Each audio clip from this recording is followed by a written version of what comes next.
허락하신 하나님의 말씀은 예레미야서 8장 1절로 22절까지 말씀입니다. 여호와의 말씀이니라. 그때의 사람들이 유다 왕들의 뼈와 그의 지도자들의 뼈와 제사장들의 뼈와 선지자들의 뼈와 예루살렘 주민의 뼈를 그 무덤에서 끌어내어 그들이 사랑하며 섬기며 뒤따르며 구하며 경배하던 해와 달과 하늘의 뭇별 아래에서 펼쳐지게 하리니 그 뼈가 거두이거나 묻히지 못하여 지면에서 분토 같을 것이며 이 악한 민족에 남아있는 자 무릇 내게 쫓겨나서 각 처에 남아있는 자들이 사는 것보다 죽는 것을 원하리라. 만군의 여호와의 말씀이니라. 너는 또 그들에게 말하기를 여호와의 말씀에 사람이 엎드려지면 어찌 일어나지 아니하겠으며 사람이 떠나갔으면 어찌 돌아오지 아니하겠느냐. 이 예루살렘 백성이 항상 나를 떠나 물러감은 어찌함이냐. 그들이 거짓을 고집하고 돌아오기를 거절하도다. 내가 귀를 기울여 들은즉 그들이 정직을 말하지 아니하며 그들의 악을 뉘우쳐서 내가 행한 것을 무엇인고 말하는 자가 없고 전쟁터로 향하여 달리는 말같이 각각 그 길로 행하도다. 공중의 학은 그 정한 시기를 알고 산비둘기와 제비와 두루미는 그들이 올 때를 지키거늘 내 백성은 여호와의 규례를 알지 못하도다. 너희가 어찌 우리는 지혜가 있고 우리에게는 여호와의 율법이 있다 말하겠느냐. 참으로 서기관의 거짓의 붓이 거짓되게 하였나니 지혜롭다 하는 자들은 부끄러움을 당하며 두려워 떨다가 잡히리라. 보라, 그들이 여호와의 말을 버렸으니 그들에게 무슨 지혜가 있으랴. 그러므로 내가 그들의 아내를 타인에게 주겠고 그들의 밭을 그 차지할 자들에게 주리니 그들은 가장 작은 자로부터 큰 자까지 다 욕심내며 선지자로부터 제사장까지 다 거짓을 행함이라. 그들이 딸 내 백성의 상처를 가볍게 여기면서 말하기를 평강하다 평강하다 하나 평강이 없도다. 그들이 가증한 일을 행할 때에 부끄러워하였느냐? 아니라 조금도 부끄러워하지 않을 뿐 아니라 얼굴도 붉어지지 아니하였느니라. 그러므로 그들이 엎드릴 자와 함께 엎드려질 것이라. 내가 그들을 벌할 때에 그들이 거꾸러지리라. 여호와의 말씀이니라. 여호와의 말씀이니라. 내가 그들을 진멸하리니 포도나무에 포도가 없을 것이며 무화과 나무에 무화과가 없을 것이며 그 잎사귀가 마를 것이라. 내가 그들에게 준 것이 없어지리라 하셨나니 우리가 어찌 가만히 앉았으랴. 모일지어다. 우리가 견고한 성읍들로 들어가서 거기에서 멸망하자. 우리가 여호와께 범죄하였으므로 우리 하나님 여호와께서 우리를 멸하시며 우리에게 독한 물을 마시게 하심이니라. 우리가 평강을 바라나 좋은 것이 없으며 고침을 입을 때를 바라나 놀라움 뿐이로다. 그 말의 부르짖음이 단에서부터 들리고 그 줌마들이 우는 소리에 온 땅이 진동하며 그들이 이르러 이 땅과 그 소유와 성읍과 그 중에 주민을 삼켰도다. 여호와의 말씀이니라. 내가 술법으로도 제어할 수 없는 뱀과 독사를 너희 가운데 보내리니 그것들이 너희를 물리라 하시도다. 슬프다 나의 근심이여. 어떻게 위로를 받을 수 있을까? 내 마음이 병들었도다. 딸, 내 백성의 심히 먼 땅에서 부르짖는 소리로다. 여호와께서 시온에 계시지 아니한가? 그의 왕이 그 가운데 계시지 아니한가? 그들이 어찌하여 그 조각한 신상과 이방의 헛된 것들로 나를 경노하게 하였는고 하시니 추수할 때가 지나고 여름이 다하였으나 우리는 구원을 얻지 못한다 하는도다. 딸, 내 백성이 상하였으므로 나도 상하여 슬퍼하며 놀라움에 잡혔도다. 길르앗에는 유황이 있지 아니한가? 그곳에는 의사가 있지 아니한가? 딸, 내 백성이 치료를 받지 못함은 어찌 됨인고. 예레미야 7장에서 10장은 유다 백성들의 오염된 신앙에 대하여 증거합니다. 7장에서는 성전지상주의적 신앙, 즉 성전에 있는 한 하나님께서 무조건 그들을 지켜주실 것이라는 착각 속에 빠져있는 유다 백성들의 어리석음을 지적하셨습니다.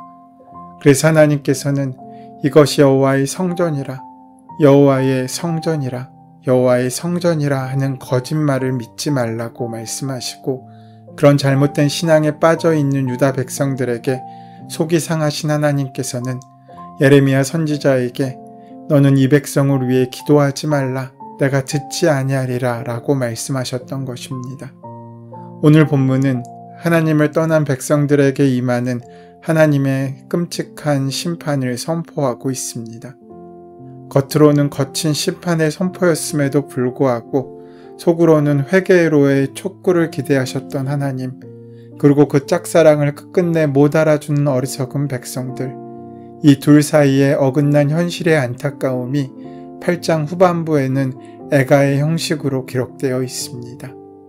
먼저 1절에서 3절의 말씀에서 심판의 날이 와 유다가 망하게 되었을 때 침략자들이 와서 그 무덤을 파헤치고서는 유다의 왕들의 유골과 지도자들의 유골, 제사장들의 유골, 선지자들의 유골, 일반 주민들의 유골을 꺼낼 것이라고 말씀하고 있습니다.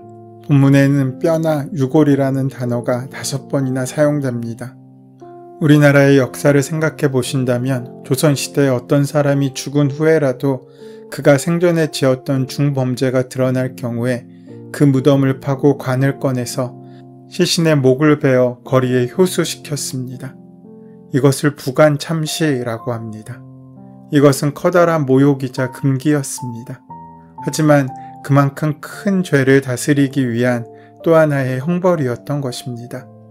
유다 백성들에게 있어서도 시체가 매장되지 못한 채 버려지는 것과 무덤이 파헤치는 것은 큰 저주나 심각한 수치로 여겨졌습니다. 이러한 만행이 바벨론 군대에 의해 저질러질 것이라고 말씀하고 있는 것입니다. 사람들이 이미 죽은 사람들의 무덤에서 뼈를 일부러 끌어내어서 온 자연과 들판에 거름으로 흩어버릴 것이라고 예언하시는데, 침략자들이 무덤에 묻혀있던 조상들의 묘를 파헤침으로 이스라엘을 모독할 것임을 의미하고 있는 말씀입니다. 또한 이러한 처참한 광경은 살아남은 자들에게 있어 죽은 자들보다 더 참기 어려운 고통을 안겨다 주었습니다. 하나님을 떠나 이방 신들을 섬기는 행위를 계속해온 이스라엘에게는 생각만 해도 끔찍한 징벌이 아닐 수 없습니다. 일반 백성에서 왕들과 선지자 제사장의 무덤까지 파헤쳐지는 그런 상황에도 그동안 사랑하고 노예처럼 섬기며 뒤따르며 구하며 숭배했던 우상들, 해와 달, 그리고 하늘의 별들은 어떠한 도움도 주지 못한다고 말씀하고 있는 것입니다. 파헤쳐진 유골들은 그저 땅바닥에 버려져 그 땅에 거름이 되고 말 것이라는 것입니다. 그렇다면 바벨론 군대가 쳐들어왔을 때 살아있던 사람들에게는 아무런 일도 없었는가 하면 그것도 아니었습니다. 그들은 사는 것이 오히려 죽는 것보다 못한 처지에 이르게 됩니다. 그만큼 상황이 처절해질 것이라고 말씀하고 있는 것입니다. 그런데 이런 어려움을 직면하게 될 것임에도 불구하고 끝까지 버티는 유다 백성들을 지금 말씀은 고발합니다. 4절부터 12절의 말씀은 백성들의 이러한 불순종의 근본 원인을 진단하고 고발하는 내용입니다. 하나님께서는 돌아오라고 그 백성을 부르셨습니다. 여기서 돌아오라라는 동사 아슈브가 5번이나 연속적으로 사용되고 있는데, 하나님께서 얼마나 이스라엘 백성이 돌아오기를 원하셨는지를 알 수 있는 대목입니다. 하지만 이런 간절한 하나님의 부르심에도 불구하고 백성들은 오히려 하나님께 물러서며 거짓을 고집하고 자신의 길을 가기를 포기하지 않았습니다. 우리는 잘못을 저지를 수는 있습니다. 하지만 그것이 잘못임을 깨닫게 되었다면 그 즉시 돌이켜야 합니다. 길을 가다가 발을 헛딛거나 돌부리에 걸려 넘어지면 넘어진 상태로 그저 머물러 있는 사람은 아무도 없습니다. 넘어져 무릎팍이 까져서 몹시도 아파도 넘어진 것이 창피해서라도 벌떡 일어나서 그렇게 길을 바꾸고 다시 걸어가야 합니다.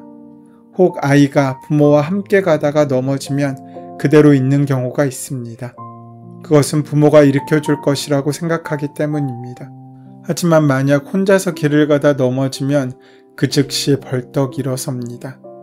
그런데 예루살렘 백성들은 죄로 넘어지고도 일어서지 않으려고 합니다. 또한 거짓된 것에 사로잡혀서 하나님으로부터 멀리 떠나기만 했지 돌아오려고 하지 않았다는 것입니다. 이러한 예루살렘 백성들의 완고한 모습을 6절과 7절에서 동물들의 비유에서 고발하고 있습니다. 예레미야 선지자가 예루살렘 백성들을 자세히 살펴보았더니 내가 이런 일을 하다니 라고 자책하는 사람은 있어도 실제로 뉘우치는 사람은 없고 자신의 잘못된 삶에서 돌이키는 사람도 없다고 말합니다. 그들의 삶이 마치 전쟁터로 돌진하는 말과 같다고 이야기합니다. 말이 전쟁터에서 적진을 향하여 달리기만 한다면 그 다음에 어떻게 될지는 불을 보듯 뻔합니다. 적의 말이 되든지 죽음을 맞이하게 되든지 둘 중에 하나입니다. 마찬가지로 예루살렘 백성들이 우상을 향하여 돌진하면 그 결과는 우상의 자식이 되어서 우상 숭배자가 되든지 허망함에 빠져 죽음을 맞게 되든지 둘 중에 하나입니다. 돌아와야 하는데 돌아오지 않는다고 말씀하고 있습니다. 학은 그 높이가 1m가 넘고 날개 길이도 2m가 넘는 큰 새인데 주기적으로 아프리카 중부로 날아갔다가 팔레스타인의 호수나 이스라엘 평원으로 돌아와 서식하곤 했습니다. 산비둘기는 사월이 되면 팔레스타인으로 돌아오는 철새였고 제비는 겨울이 되면 떠났다가 3월이 되면 팔레스타인으로 돌아오곤 했습니다. 두루미도 동일하게 따뜻한 계절이 되면 돌아오는 철새였습니다. 이처럼 철새들도 정한 시기, 갈 때와 올 때를 알고 돌아오는데 하나님의 백성들은 돌아오지 않는다고 합니다. 유다 백성들은 하나님의 율법이 있기 때문에 자신들은 지혜롭다고 생각했습니다. 하지만 하나님께서 주시는 그 말씀에 순종하지 않고 말씀과 율법을 버렸는데 무슨 지혜가 그들에게 있겠습니까? 유다 백성들이나 우리 그리스도인들이나 동일한데 하나님의 말씀에 순종하지 않고 자신의 생각대로 사는 것은 그 속에 자기가 하나님보다 더 지혜롭다고 생각하는 교만이 자리하고 있기 때문이지 않습니까? 하나님께서 나를 지으셨다고 해도 내 인생은 내가 더 잘 아니까, 내가 더 잘 꾸려갈 수 있으니까 라고 생각하는 사람이 정말로 많습니다. 그러나 나중에는 결국 알게 됩니다. 내 생각보다 하나님의 생각이 더 높고 내 길보다 하나님의 길이 더 높고 존귀하다는 사실을 말입니다. 하나님의 말씀인 성경을 더 깊이 아는 것은 신앙생활에 많은 도움이 될 수 있습니다. 그러나 오늘 우리들에게 주어지는 그 말씀이 살아있고 실천되는 레마의 말씀으로 만나져야지 그저 기록된 말씀을 지식으로만 받아들이고 머릿속으로만 알고 있다면 그것은 결코 우리를 지혜롭게 만들 수 없는 어리석은 지식에 불과할 따름입니다. 이처럼 시대를 초월하여 사회가 무너져 내리는 현상을 막을 수 있는 능력은 군사력이나 경제력에 달려있지 않고 그 공동체에 하나님의 말씀이 살아있는지에 달려 있습니다. 오늘 본문 13절에서 9장 3절까지는 시 형태로 쓰여진 대화체로 구성되어 있으며 다가올 재앙에 대한 암울한 어조로 표현되고 있습니다. 이스라엘 백성들은 하나님 앞에서 진심으로 회개하고 하나님께 돌아오는 모습이 아니라 오히려 하나님께서 자신들을 독주를 마시게 하여 죽이려 하는 분으로 오해하는 전형적인 하나님을 떠난 죄인의 모습으로 보여집니다. 20절에서도 백성들은 추수 때가 지났음에도 불구하고 자신들이 구출되지 못하고 있음을 불평하고만 있습니다. 심각한 자신들의 죄도 깨닫지 못하는 어리석은 모습입니다. 하지만 하나님께서는 이런 어리석은 백성들을 결코 포기하지 않으십니다.